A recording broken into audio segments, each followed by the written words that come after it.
In this video I want to give you my honest opinion on the Legend of Vox Machina, an animated series by Critical Role, which I am guessing you probably know since you're here. It's a large name in the TTRPG community and in Dungeons and Dragons in general. I wouldn't call myself a critter, which is of course the very passionate community that Critical Role has around them. I've watched the entirety of the first season of Critical Role, the live streams, and I've watched some of the second season and part of the third campaign that they're running. I don't always have the time, unfortunately, to catch up with episodes, and I can't watch them live because of the difference in time zones. So it's been a bit hard to keep up, but I do enjoy their content. So of course I also supported their Kickstarter a few years ago when they were looking for funding for the animated series, and due in large part to my help, I would say, or maybe the 10 million other people who supported it, they were able to put together a whole season of the Legend of Vox Machina, which is of course what I will be reviewing today. I like to start these reviews off by talking about what I think is great, and then we can talk a bit about some of the weaknesses or maybe flaws that I think this season actually has. First off, the Legend of Vox Machina is a very true adaptation of the Briarwood arc in the first campaign of Critical Role. It should come to no surprise that with the same actors giving voices to the characters and being part of writing and everything about the show producing, it is of course a very true adaptation. It stays very true to the story. It has some changes and differences, but you can tell that because the players themselves, Matt Mercer, who wrote the arc, and the players who made the characters do what they did in that arc, because they're all involved, you know that any changes they've made are changes they wanted to make, that they think would make the series cooler. And without having the Briarwood arc really fresh in my mind, I think they stayed mostly true to it, and I can see why they made some of the alterations you can spot in there. The voiceover work, of course, is also awesome. These are voice artists and they're voicing the characters that they've created themselves. So of course you're going, okay, that's Keelet, because it's still Keelet's voice. Now there are some places where they've changed voices. This is mostly where Matt Mercer, was supplying the voices to some NPCs, and have decided to hire in other voice actors to do those voices instead. And I think that works. I think it's a good choice to make, because while Matt Mercer has voiced female, male, anything in between, non-humanoid creatures and so on in the show, there is of course something to be said for having voice actors that are more proficient with a specific type of voice, whether that's Gil, the very flamboyant character that is in the show, or if it's some of the female characters that you may want to have a more female voice. I also think that the Legend of Vox Machina does a great job of capturing what is a Dungeons and Dragons game, and that is of course because it's based entirely on a Dungeons and Dragons game. It's 90% a Dungeons and Dragons game, just animated, but it really does that, and that's something that I've been missing, something that I've been wanting. I've read literally hundreds of Dragonlance and Forgotten Realms novels. I've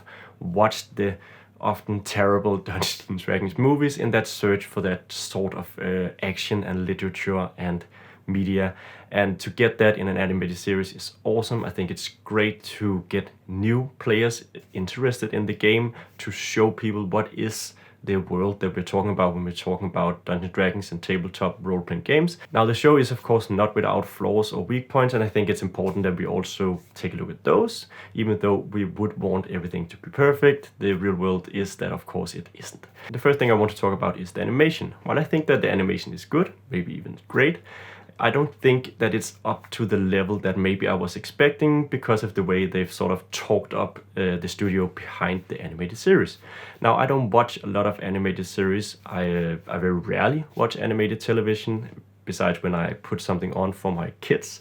So I don't have a lot of experience judging animated series, but the last thing I watched was Arcane on Netflix, which you may have heard about, which is this series about League of Legends, which I don't really care about, but the animation there was really, really cool and so out there. I've also watched the animated Spider-Man movie that came out recently, and with those two as my most recent comparisons, I felt that the animation style in The Legend of Vox Machina was a little flat, maybe a little too unpolished. Now again, I'm probably not the best judge of animation, and I would also say that I don't think it's bad at all.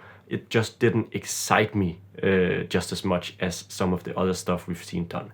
Now, of course, these are probably bigger productions with much larger budgets and much more time to develop and produce and stuff like that. So I think there's plenty of reasons why it's not as good animation. I just maybe wish they did a bit more to temper our expectations, because I was probably expecting too much from the animation based on all the praise they'd been heaping on the studio for how awesome it was and so on.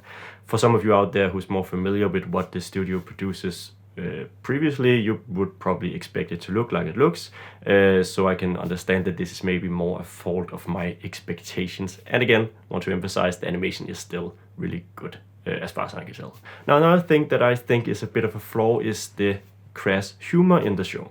Now, it's especially prevalent actually in the first few episodes, and then there are small dots of it throughout the show where you will get some humor that is very below the belt, to say. Now, I'm not a prune by any means. I don't really care about swear words or anything like that, and I have no issue with sexualizing TV, blah, blah, blah. That's not the issue at all. But I don't think necessarily that most of these jokes actually land. It's some of the stuff that may have landed much better during the actual playing of the session, because it comes out ad-lib, you're in a moment, and then someone says something really funny and everybody starts laughing, and it's, oh, Scanlan is at it again.